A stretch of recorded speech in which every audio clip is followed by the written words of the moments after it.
Hello everyone, my name is Maike, and in this video I just want to chat with you about writing in journals. So I'm trying something different here. I hope you like this sort of more casual sit down and chat about a couple things, and I will have some book recommendations for you at the end, so stay tuned. I'm gonna get more into that in a little bit. But yeah, the main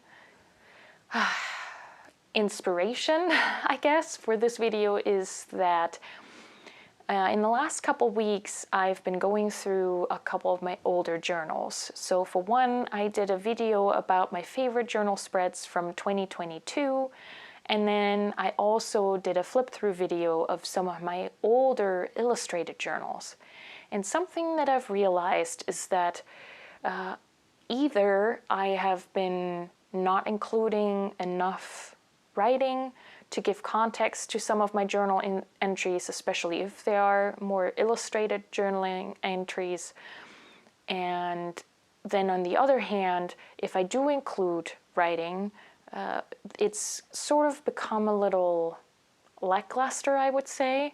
So there's something missing in the writing where I feel when I read back through it that it doesn't really seem to capture my experiences. It doesn't really carry what I would want it to carry or preserve from my experiences and memories.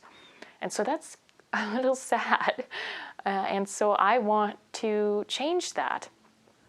And so while I was reflecting on this, I think part of me realizes that I am a more visual person. I love photography, I love illustration, and I love paper ephemera, cute little stickers and printables.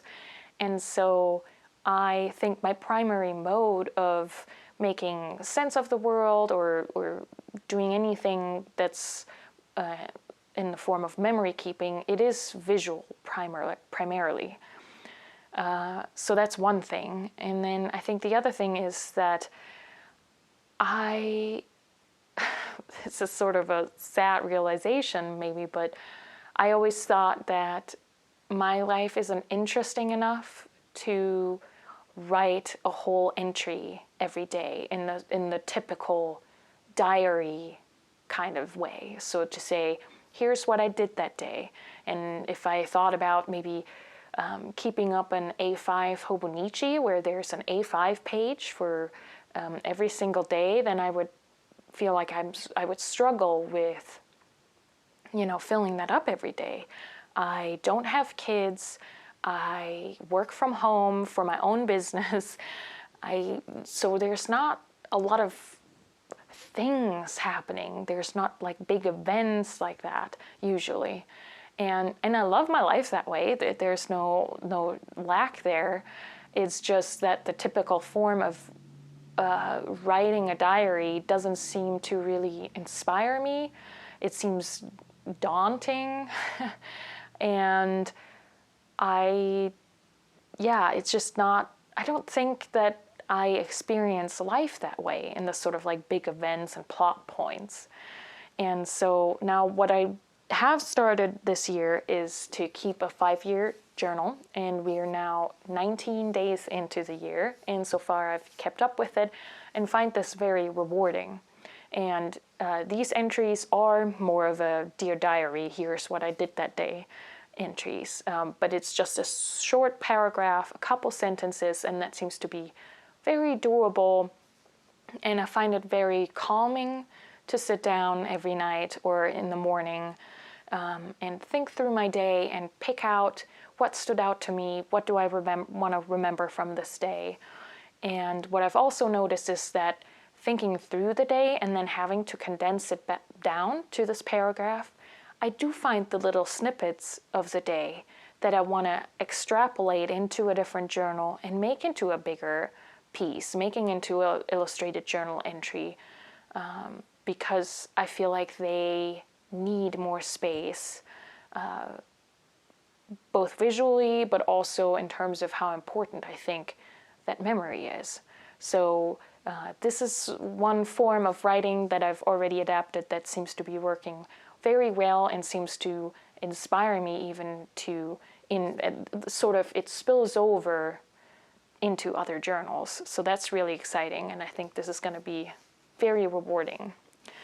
But then apart from that, in order to figure out a way of writing in my journals that feels more true, that feels like it can capture and carry more meaning for me, I've picked out 3 books about journaling that I hope will help me fall back in love with writing, in particular writing in my journal, and that will help me discover maybe new ways of writing. And I do want to share these books with you because maybe that is something that you are interested in, and these books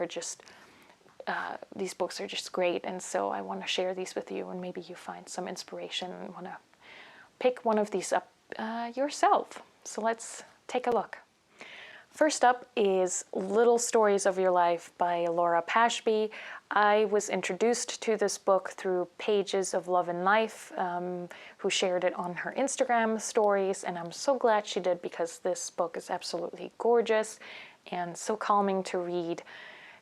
Laura, as a new mom, set herself a creative daily challenge of taking a photo every day, and then she started sharing these photos and the little stories that went with the photos on her blog, and just found her creativity again. And her approach is all about mindfulness and just noticing the little details that say so much about our life.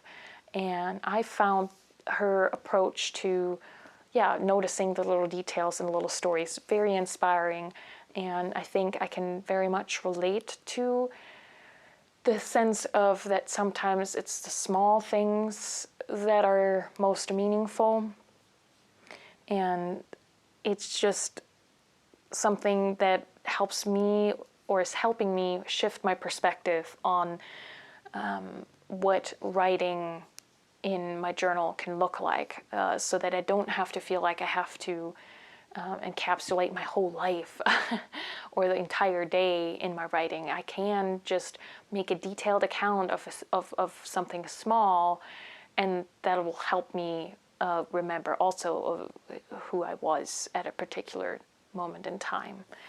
And she shares these creative exercises at the end of each chapter, and they seem very fun and very thoughtfully designed.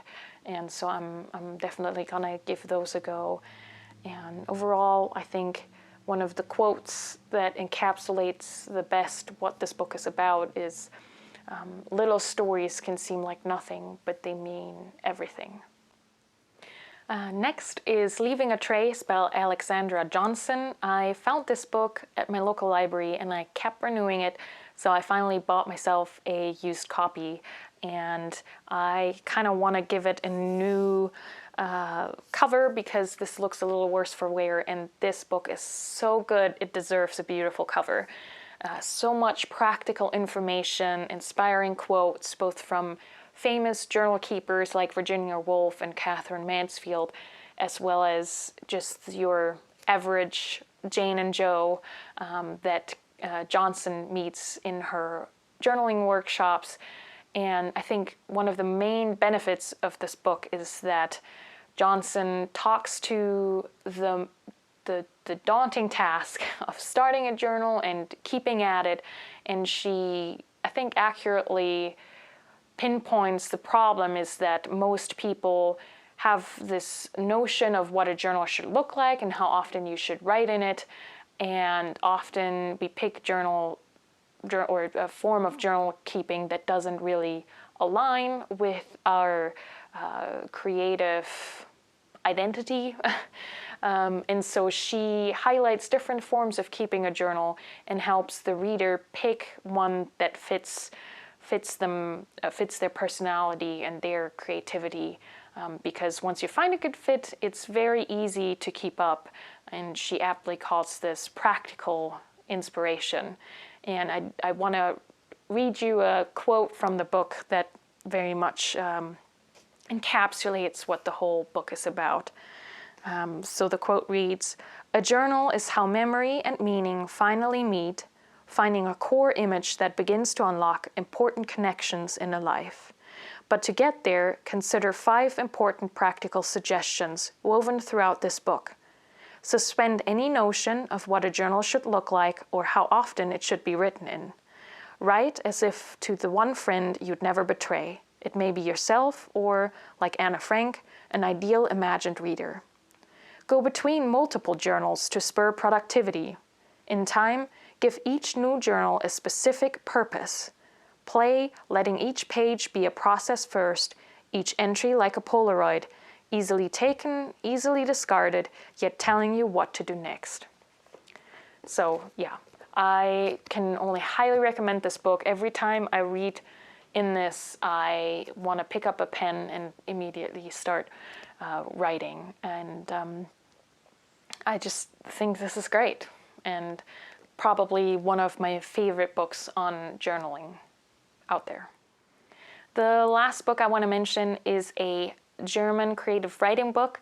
I am sharing this here because I hope that maybe together we can find something similar in English and we can share that in the comments. That would be great. So the idea behind this book is to get you to consider different ways of capturing what's happening around you. This is not necessarily about journaling, it's more creative writing exercises, almost as if a writer was urban sketching. So to go out in the world and observe, and different ways to format your observations. So each chapter starts with a creative writing piece by an author, and then breaks it down and analyzes it, and then shares creative exercises with you. So for example, one of my favorite chapters in this book is inspired by writing by, I'm probably gonna butcher the name, Sei Shonagon, her famous Pillow book, which is a collection of lists and observations, and I think gossip, from her life at the imperial court of Kyoto, where she served. And so, for example, one of her lists, which is titled Elegant Things, reads as follows: "A white coat worn over a violet waistcoat, duck eggs, shaved ice mixed with liana syrup and put in a new silver bowl, a rosary of rock crystal, snow on wisteria or plum blossoms, a pretty child eating strawberries." And so I think that's so lovely. I love making lists in my journals, and so this is inspiring me to consider putting more observatory lists together, or even lists that capture thoughts and ideas or notions that I have about life, or what I consider elegant things.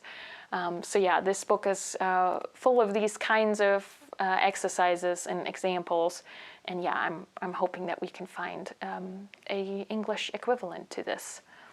Oh, and I don't know if I mentioned, this book is called Schreiben, Dicht am Leben, which translates to writing close to life.